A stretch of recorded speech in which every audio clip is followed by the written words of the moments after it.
What if I told you Justin Bieber and Selena Gomez might still be talking, but only through music? We're not talking vague breakup songs or random emotional lyrics. We're talking specific roads, shared flower metaphors, matching emotional timelines, and even lyrics that feel like direct replies, over and over again in ways that are way too detailed to be dismissed as random. He sings about the 405 highway, she did it first. She drops Daisy symbolism. He mirrors it years later. Even their albums, released during each other's birthday months. And that's just scratching the surface. It's like a puzzle scattered across time, tucked inside love songs, heartbreak ballads, and poetic metaphors. But once you start connecting the dots, it doesn't feel like coincidence anymore. It feels like a conversation, one they never had publicly, but might still be having, quietly, from a distance. And by the end of this video, you'll realize they never needed to say each other's names. The music did it for them. Of all the roads in the world, why did they both choose that one?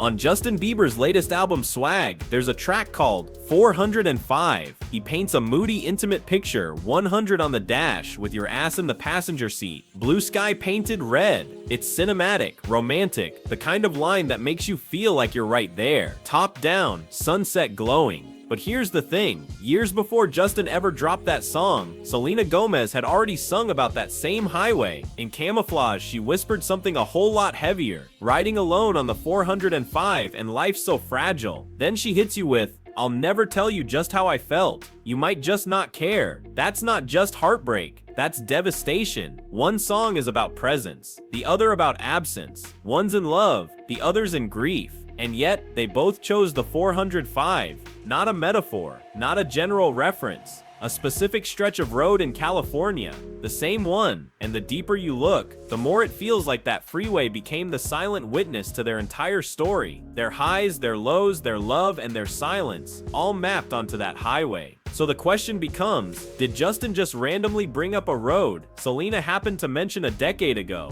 Or did he remember? Because when emotions run that deep, you don't just pick a location out of a hat, you return to the places that left scars. And the 405, it's starting to look less like a road and more like a breadcrumb trail. Daisies, just a simple flower, unless you're Justin and Selena. On Justin's Swag album, the most streamed track isn't about fame, luxury, or heartbreak. It's a song called Daisies. And right away, fans caught something strange. The lyrics don't just feel emotional, they feel personal, like he's answering someone, like he's talking back. He sings throwing petals like, do you love me or not? Head is spinning and it don't know when to stop. And if you followed Selena for even 5 minutes, that line should hit you like a punch to the chest. Because back and round, Selena sang almost the same thing. Love me or love me not. I picked them flower petals off and then I watched them drop. Same doubt, same visual, same question. Do you love me or not? But it gets weirder. Selena's favorite perfume? Daisy. Her dog's name? Daisy. She's worn daisy flowers in her hair on red carpets. And in Daisy's, Justin drops this line. You said forever, baby. Did you mean it or not? Now rewind. In Selena's emotional song, Love Will Remember, she sang, love will remember you and love will remember me. Forever will forever be ours. It's like they're answering each other across time. The flower isn't just decoration anymore. It's a symbol of uncertainty, of longing, of trying to make sense of a love that bloomed, died, and somehow still lingers. And maybe that's why Daisies resonates so hard. It doesn't feel like a breakup song. It feels like a memory that refuses to wilt. A flower that keeps growing back, no matter how many times it's been picked apart. Let's talk about the word swag, because it might seem like just a cool title, until you remember where it came from. Rewind to 2013. Selena Gomez drops her album Stars Dance. Tucked inside it is a track called Nobody Does It Like You, and in it she sings, your eyes, your lips, your touch, this toxic, twisted rush, your sexy kind of swag, the best I've ever had. She said it, out loud. Swag. A word she chose to describe someone unforgettable, magnetic, and, let's be real, someone everyone knew was Justin. It wasn't just a compliment. It was a timestamp, a lyrical fingerprint from the peak of their chaos-fueled love story. Now fast forward over a decade, Justin releases an entire album and titles it Swag. Coincidence? Not likely. This wasn't just branding, this was a callback. a breadcrumb from the past, dressed up in a new outfit. A nod to a moment frozen in pop history, when their love was so big, so intoxicating, it bled into every lyric. And for fans who followed them since the beginning, that title hit like a thunderclap, because it wasn't just a word, it was her word. A word she once used to define him, and now he's wearing it like armor, or maybe like a scar. Whatever the reason, the full circle moment is impossible to ignore. It's not just poetic, it's intentional, and it's only getting more suspicious when you realize they didn't just echo each other's words, they started echoing each other's timing. If you thought the lyrics were too connected to be random, just wait until you see the timing. Selena Gomez dropped her most emotional and introspective album, I Said I Loved You, in March, the same month as Justin's birthday. Whether she meant it as a gift, a memory, or a final goodbye, fans couldn't help but notice the symbolism. Then a few months later, Justin releases Swag in July, which just happens to be Selena's birthday month.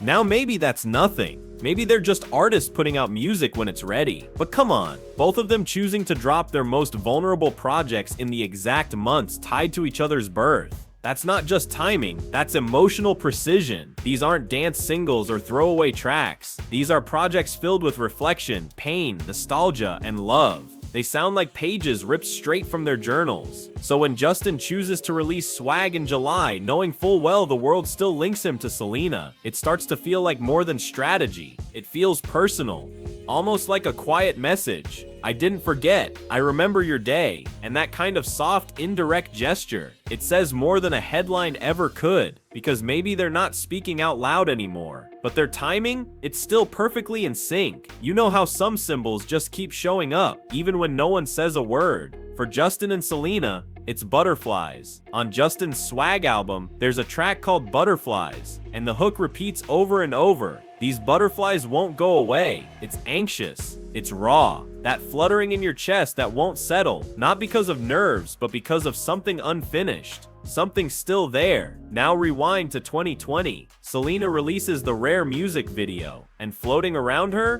butterflies. Everywhere. Not in the background. Not hidden. They're front and center, glowing, circling her, almost haunting. Like they're carrying emotional baggage she never unpacked. Like they're trying to say what she couldn't.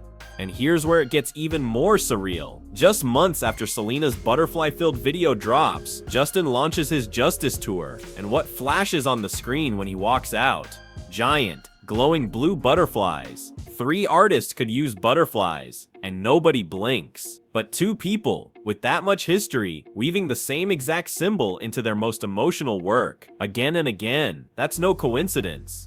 Butterflies represent transformation, growth, the beauty in pain, the idea that something fragile can survive, change. But in their world, they've started to mean more. Unfinished feelings, lingering memories, quiet acknowledgments that no matter how far apart they drift, some parts of the past still float between them. They're not just visuals, they're ghosts. For years, Justin and Selena have kept things quiet. No interviews, no name drops, just silence. But then came the moment that shook their fan base, and it didn't come from a quote, it came from a voice.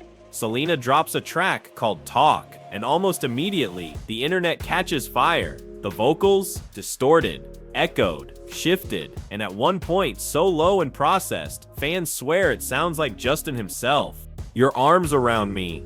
I need to feel your touch. The tone is intimate. The delivery is soft. Almost too soft to tell who's singing. And the reactions. Instant chaos. TikTok lit up with theories. Reddit threads exploded. Some fans thought it was a secret duet. Others believed she was mimicking his voice, on purpose. A musical ghost of someone she used to know. But Justin wasn't about to let that moment be a one-off. On his track Yukon, he flips the switch too, singing in a high-pitched feminized tone that's barely recognizable. It's experimental, bold, unlike anything he's done before. And the content? I remember you used to drive a Yukon. It's intimate, it's specific, and it's delivered in a voice that feels almost borrowed.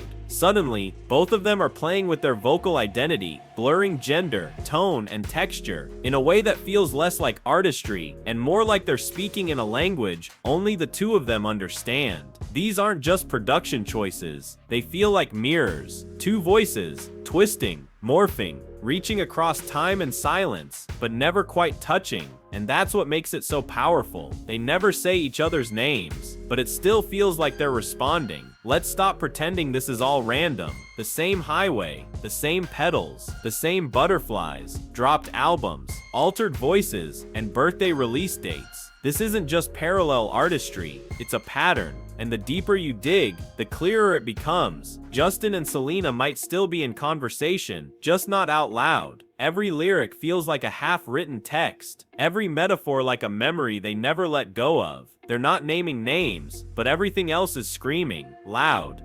Think about it. They've both had opportunities to move on, to close the book, to leave the past in the past. But instead, they keep circling the same symbols, the same moods, the same exact emotional fingerprints. And here's what makes it all feel so real. They don't deny it. They don't explain it. They just release it. Let the fans connect the dots. Let the whispers grow. Maybe it's a secret dialogue. Maybe it's closure they never got to say face to face. Or maybe it's something else entirely. A quiet promise that no matter how far they drift, a part of them will always exist in the songs they write. Because if you listen closely, it's all there. Not in the interviews, not in the headlines, but in the melody, the echoes, the stuff they never say but clearly still feel. And honestly, that's louder than anything. Once fans started connecting the clues, things went wild. Some believe Justin and Selena are secretly talking again, not in private, but through lyrics, melodies, and carefully timed symbolism. To them, this isn't just music. It's a breadcrumb trail of unfinished love. Others think it's deeper, that they're using music as therapy, a way to process the wreckage without reopening wounds in public, a kind of long-distance healing,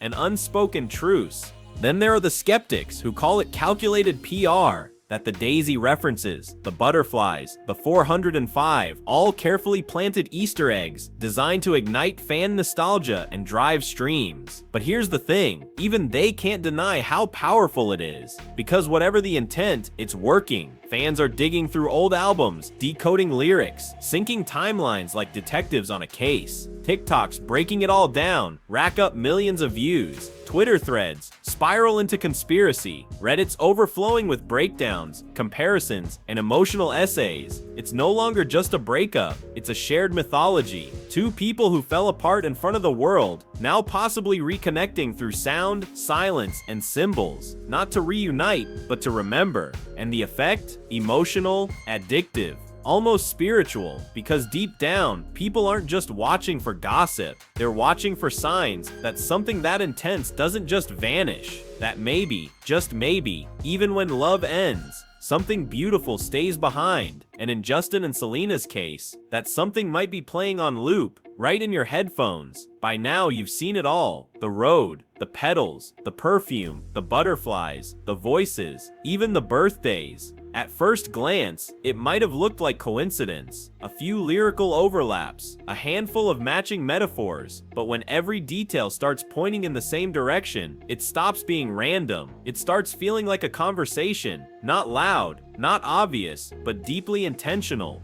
They don't follow each other. They don't talk about each other. They've moved on, publicly, but their music, it's still tangled. And maybe that's the point. Maybe some people are never meant to be together again, but their memories refuse to fade quietly, because music doesn't lie. It remembers, it repeats, it reveals. And what we've heard between these two, across albums, across years, sounds less like closure and more like a never-ending echo. Maybe they're not asking to be heard. Maybe they're just leaving behind fragments of something that mattered. And we, the fans, are the ones holding the pieces. So now the question is yours. Was this all just lyrical coincidence? Or have Justin and Selena been speaking in code all along? Let it out in the comments. Because one thing's for sure, this story isn't over.